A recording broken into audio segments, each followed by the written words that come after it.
Common Roots was founded in 2014. We were plugging along and kind of growing the business until unfortunately in 2019 we experienced a fire, a bad structure fire that destroyed our facility and kind of put a halt in Common Roots. The community was outstanding to us and they were able to really help us and pull ourselves back up. And we rebuilt a brand new state-of-the-art facility with tap room, restaurant, production space.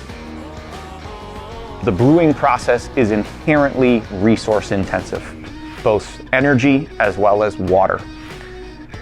It is a driving ethos here at Common Roots Brewing Company to minimize our environmental impact as best as we can.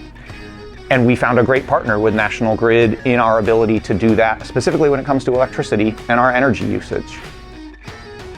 When we opened in 2014, I don't think we knew the path that was ahead of us, but I think we were truly humbled with all of the community support, and it showed that the business was bigger than just a brewery, but really part of the community and ingrained in the community.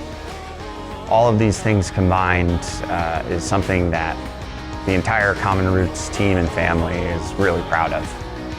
Our ability to monitor and be aware of our energy usage not only helps us to mitigate costs and operate a sustainable business, but it helps hold us accountable and make sure that those ethos goals that we're setting for ourselves of mitigating our environmental impact is attainable through data and through a partnership with National Grid.